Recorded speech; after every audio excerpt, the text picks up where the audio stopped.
I literally could write you probably a list of 25 reasons right now why I shouldn't create this dedication and discipline around the book, why it's not a good time.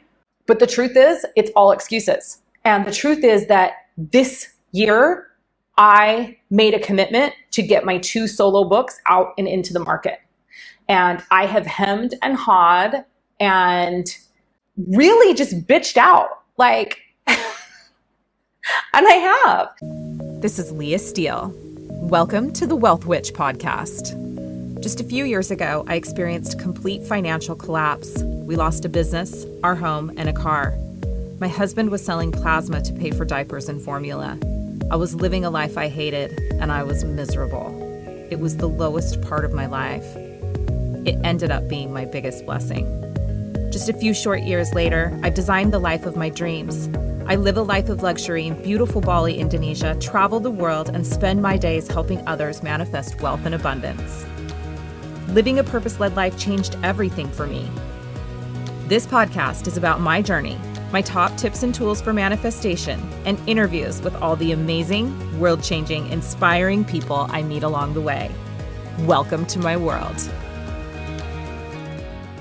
Hello, and welcome to another edition of the Wealth Witch podcast. I am your host, Leah Steele, the Wealth Witch, and today I want to riff a little bit on leadership. I want to talk about how it's possible to be ego-led and heart-centered in leadership and why that's so important. So yesterday I had a day where I was feeling really overwhelmed with just everything that I have going on, my business, books coming out, bringing on a new social media team to manage my social media. And yesterday was actually the full moon lunar eclipse. So I just was like, the energies were crazy. I woke up and just was feeling this tension and really hectic energy all day long. And so halfway through the day, I was finally at my point where I was just like, it's too much. I was at my breaking point and I was like, that's it. And I literally turned off my phone and I went and got in my bed, and my bed has this beautiful mosquito net over it. I closed my mosquito net and I spent the rest of the day there. And so those of you that know me know that that's a really rare thing for me. It's rare that I'm like, okay, I'm tapping out of this day. Let's just start over tomorrow. But I was just I was at my breaking point, and I was at a place where I felt really overwhelmed with my mission, my message, the things I'm trying to do in the world, all of the content I'm attempting to put out there right now. I'm co-authoring in 2 books, and it's the chapter revisions and the edits, and trying to get my 2 books out and doing the editing there. For the most part, I handle all of the things that I do really well. And once in a while, it happens probably every 4 months, I just get super overwhelmed, and then my brain is on overload and I just can't handle any of it. And so I have to just take a little break, take a little chill out time, and come back to self. And I have been listening over the last week to David Goggins's book, Can't Hurt Me. And if you have not read or listened to this Audible book, I cannot recommend it enough. I'm listening to it on Audible, and if you like Audible and you listen to books on Audible, I highly recommend listening to this book on Audible, because David Goggins narrates it with his ghostwriter. And in addition to the content that is actually in the book, they do this narrative piece where he's telling other stories that he doesn't tell in the book, and then he's reflecting and riffing on the topics that he talks about in the book. And so I think this is really cool, because you get a much deeper dive into, what was really going on behind the scenes in the stories that he put into the book, because obviously there's only so much you can put in a book. And so it was really cool, because this format that they did was half podcast, half interview, half reading of this audiobook. So this book, and David Goggins, if you don't know who he is, he's an incredible motivational speaker. He has earned some of the highest accolades that you can earn in multiple divisions of the US military. He is a man that absolutely has mastered his physical and mental capabilities. So he is a mindset master, 1,000,000%. Like, I don't know that I've ever encountered anyone who has been able to overcome the things that he's overcome, but also break through the limits that we place upon ourselves physically and mentally. And so I've actually been listening to that book for the last week, and it's so good. And it's so good that, like, in all my free time, that's really all I'm doing is listening to this book. Because as you know, like, I'm fascinated with the capability of the human mind and the human body. And, I've got this whole area of my business, the Immortal Alchemy side, where I focus on expansion of mental and physical capacity. And I'm really interested in seeing it, how much we can tap into the parts of our brains and our bodies that we don't normally tap into. And so this is really what he's done. And he's done it time and time and time again. I mean, if you listen to the stories in this book, like, they're going to blow your mind that a human being is even capable of doing the things that he's done. For example, running 100-mile race with no training, completing Navy SEAL training on 2 broken legs. Like, it really is it's a mind-blowing story of self-mastery. And as you know, I'm obsessed with all things self-mastery. So he really got me rethinking a message that I put out into the world. And that is, I am continually saying, stop doing shit you hate. Like, stop doing shit you hate. And when I talk about it in the context of your business, I do feel like it's really important that we identify the things that we're doing inside our business that are below our pay grade and stop doing those. But he has a concept that he talks about that's like, make a list of all the things that you don't want to do, make a list of all the things that you hate, and become a master of those things. And so I wanted to riff on this a little bit because I feel like this is something in leadership that often gets overlooked. And for me, and in fact, like, I just came out of a 2.5-hour meeting with my social media management team. I just hired a new social media management team, and we were going through all of the things, all of the social media parts of my business. And for me, I know and have mastered every single bit of my business. And this is something that a lot of people come into the online space or come into even entrepreneurship in general, and they want to go from, I have an idea, to CEO of a company and have all these other people executing on their behalf. And then they wonder why they have failures or why they're not successful. And I truly believe it's because of this. It is, for me, and has always been in all of my businesses. And I've been very, very lucky to be successful in lots of different fields and lots of different arenas. It has always been because I have known every single bit of my business. I've done every single job in my business. I've mastered every single job and position in my business. And so if someone's not there one day, I know what needs to be done to have that job completed. There's a lot of that stuff that I don't do anymore because it's shit I hate, right? And I've hired people to do it. It's below my pay grade. Like, I've mastered it, but I mastered it because of hard work and discipline. I didn't master it because it was something that came easy to me. And so this idea where David Goggins talks about, like, prioritizing the things that you hate and things that you don't want to do, or things that you've been avoiding and things that you've been putting off, like prioritizing those things in business and in entrepreneurship. Like, I can definitely say that this has been something that has made me really, really successful. And that is that I've learned how to do all of those things. I've prioritized them in my life and in my business. I have a channel in human design. I'm a 5/1 projector, for those of you that don't know. But I have the 1648 channel in human design, which is the line of talent and skills. Some people call it the mastery line. And what this channel is about is it's about mastery. It's about self-mastery. But it's not because things come easy to me.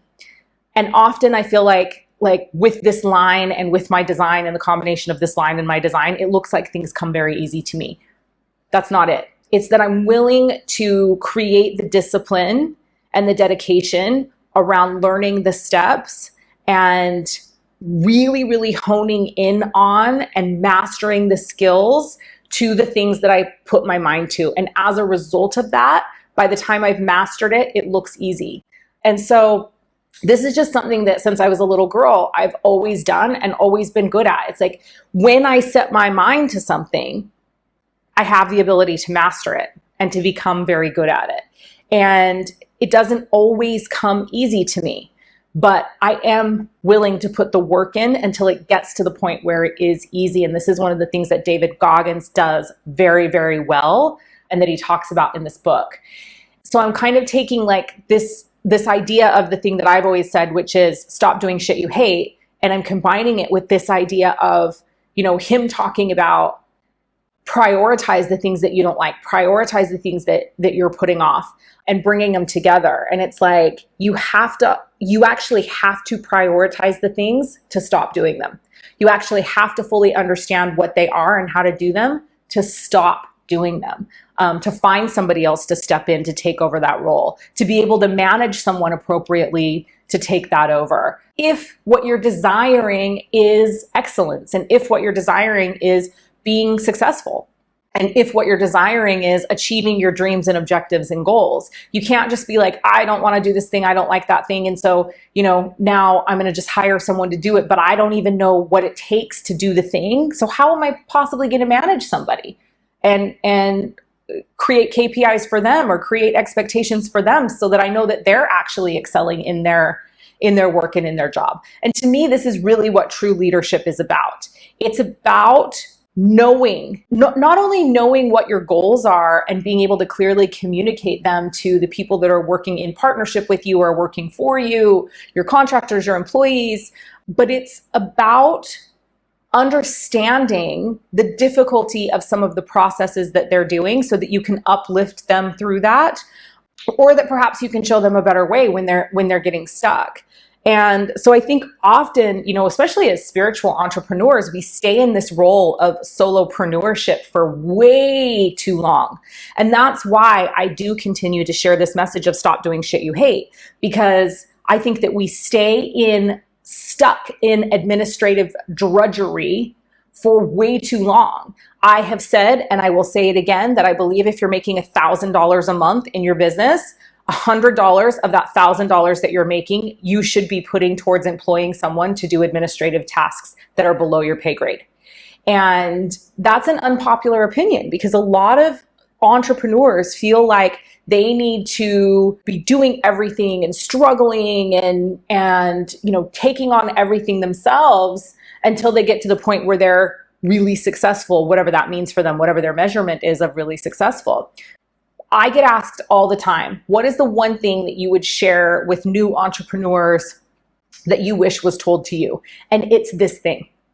I waited way too long to hire somebody to come in and help me with administrative tasks. Like, if this is the one piece of advice that I wish had been given to me, that as soon as I was making $1,000 a month in my business, I took $100 of that and started paying people to do administrative tasks that were filling up my bandwidth and taking up my space that should have been being used for creation.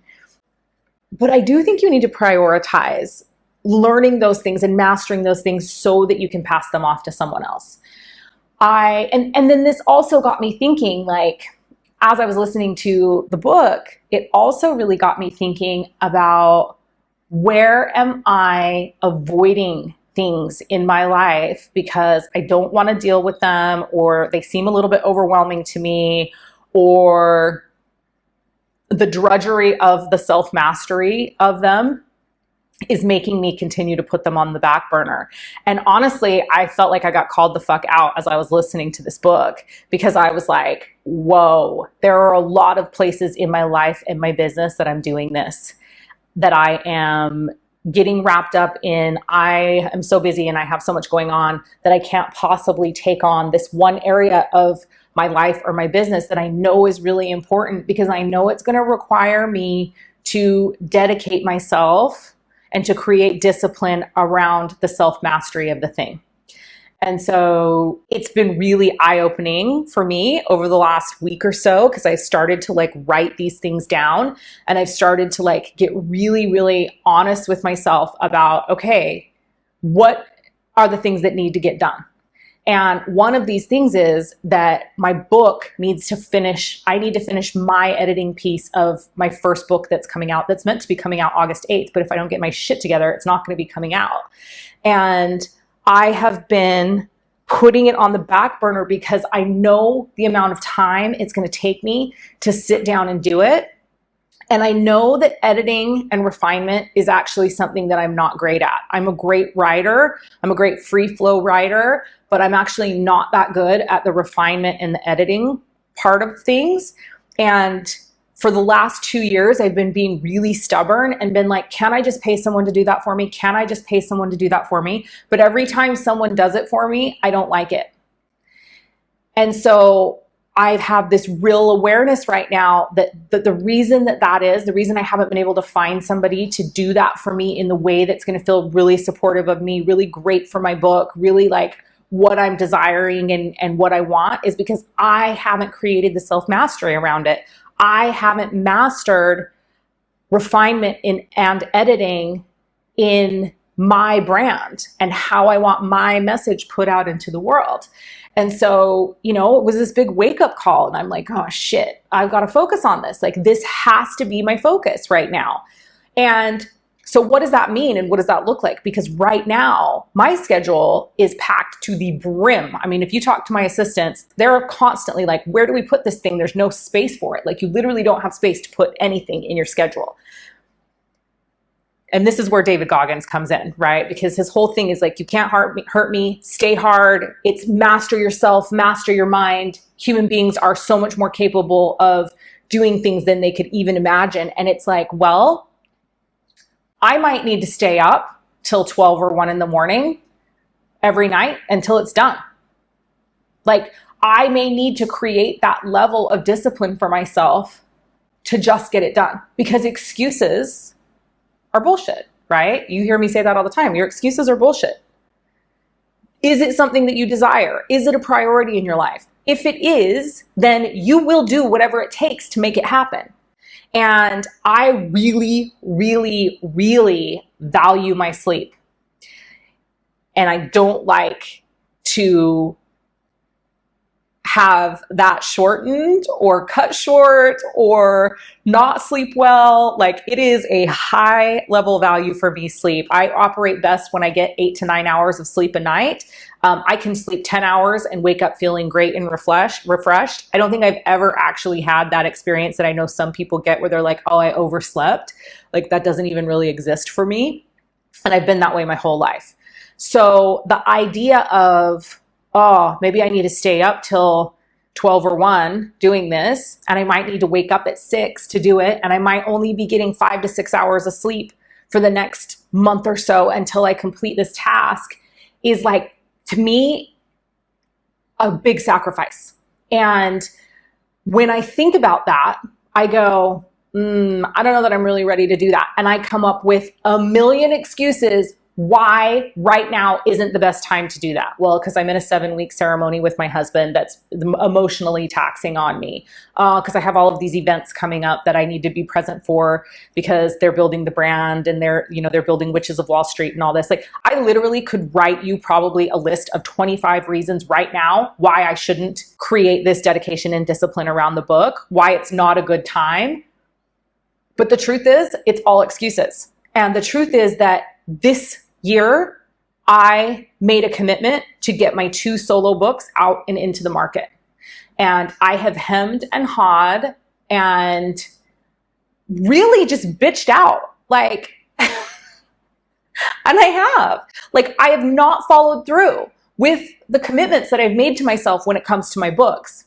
And so listening to this just like super called me out. And I was like, oh shit, I've got to get it together. Like, I've got to get it together and I've got to focus and get this done. So this is partially me sharing this because I feel like somebody else out there needs to hear it. And if you haven't listened to this audiobook of David Goggins, it's called Can't Hurt Me. I really can't recommend it enough. Like, definitely go get it.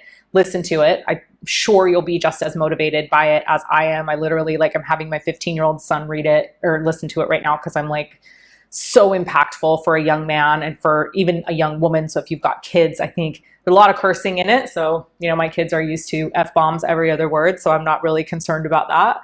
And there's quite a bit of trauma in the book as well. So just, you know, probably want to listen to it yourself before you pass it on to your kids. But I definitely have passed it on to my son. And yeah, so I'm partially like sharing this message because I feel like there's somebody out there that also needs to hear it. But I'm also partially sharing it for accountability because now that I've come to the world and told the world that I'm going to be doing this and focusing on getting my book refined and edited, like, I don't really have a choice but to do it now that I've put it out there. So that is kind of like one of the things that I wanted to riff on and that's been up for me this week. And again, it's like, I can't be a leader and I can't lead spiritual entrepreneurs and spiritual business people if I'm not willing to do the work myself, if I'm not willing to look at my shadow, if I'm not willing to look at, you know, where I'm not being accountable, if I'm not willing to look at where I'm breaking commitments to myself.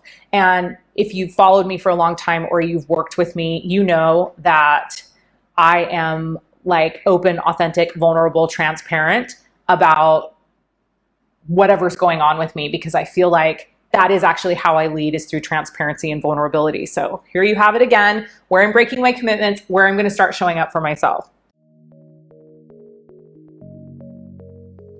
Hey, I hope you're enjoying this episode of the Wealth Witch podcast. I wanted to take a quick break to talk to you about an amazing offer I have to work with me like my high-end clients do for a fraction of the investment. If there's anything that the last several months of chaos and change has showed us, it's that our perceptions of what is safe, stable, and secure is anything but. You are your guarantee. You are the key to unlocking and calling in the wealth that you desire.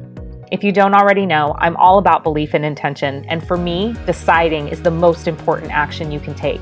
So I don't need to convince you. You'll either resonate with this or not. The only prerequisite that you need to have is a desire to change your current financial reality. This mastermind I'm about to tell you about is about empowering you to take back control of your financial destiny and take action towards creating the life that you deeply desire.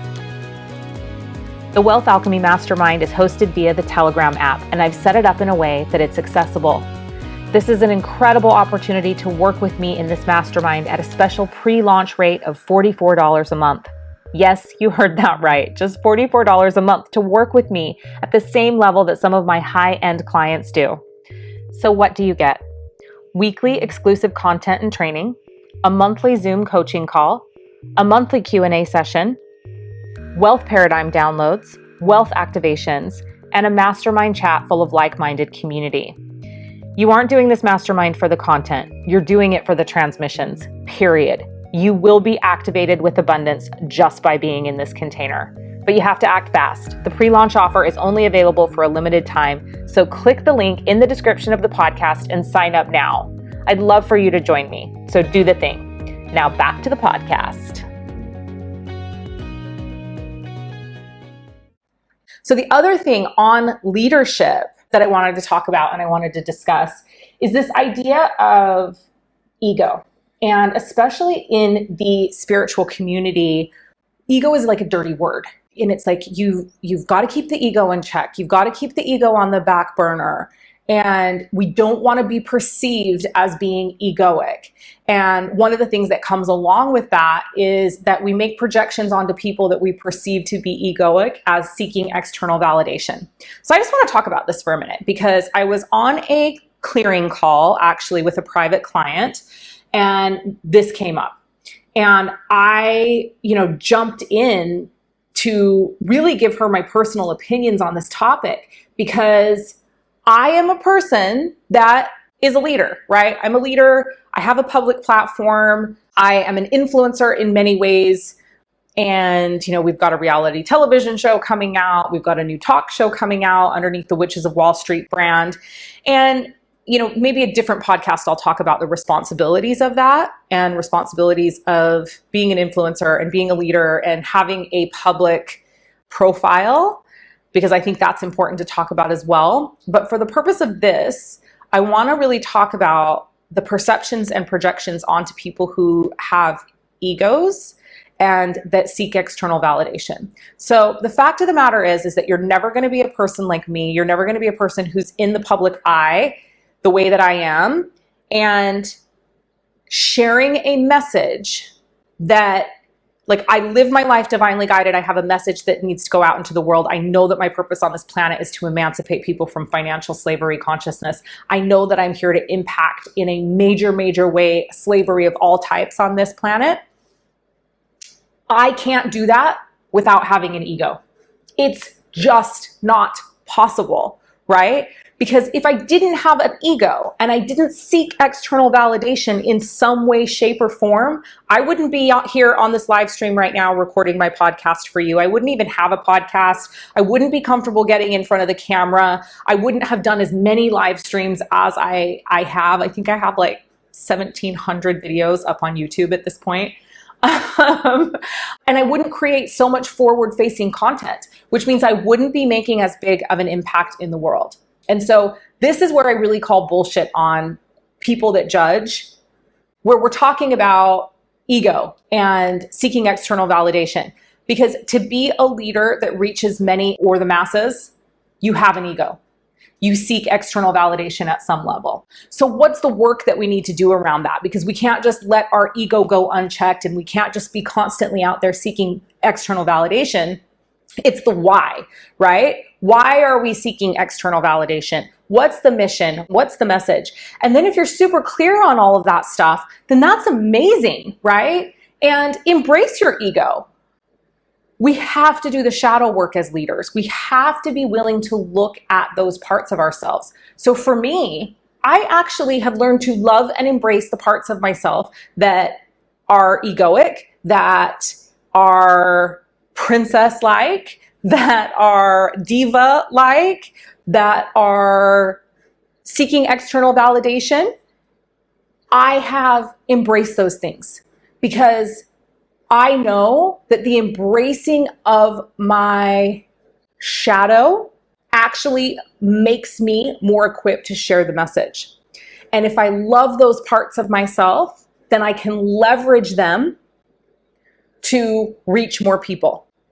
And so it is a constant taking inventory and keeping myself in check and doing the spiritual work and doing the personal development work and showing up and walking the walk and not just talking the talk, right? But really diving deeply into my own personal psyche, doing my own emotional clearing work, looking at when I'm triggered by stuff, looking at when people are triggered by me, like really taking personal inventory and radical self-accountability.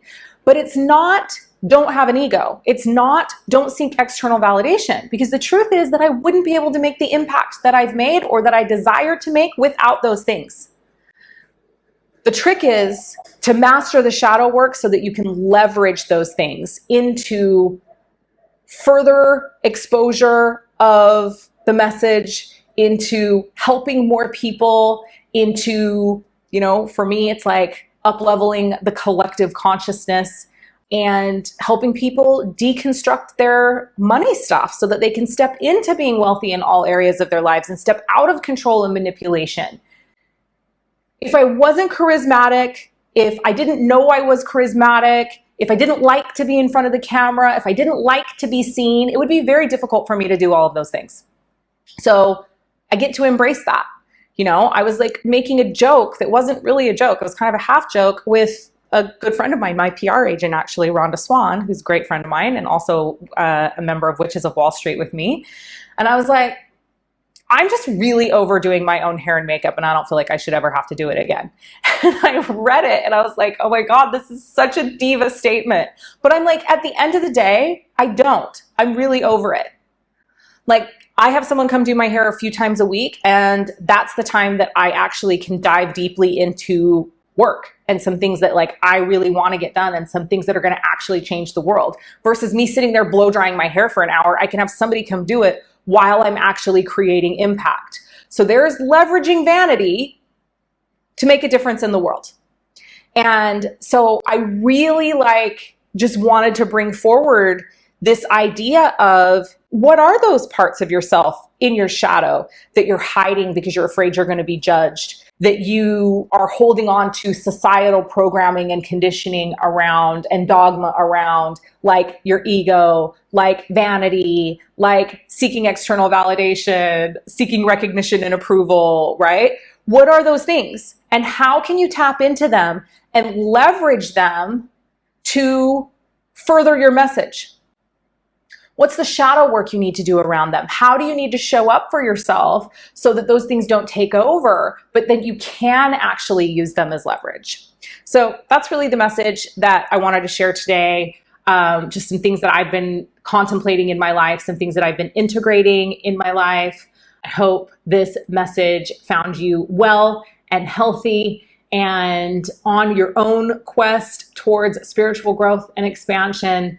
Remember, it is your divine birthright to be wealthy in all areas of your life, and you are so worthy and you are so deserving. Until next time, this is Leah Steele, the Wealth Witch, signing off. That's a wrap. Thank you for joining me. Remember, wealth is a mindset, and you are the most powerful creator in your reality. Until next time, this is Leah Steele, the Wealth Witch, signing off.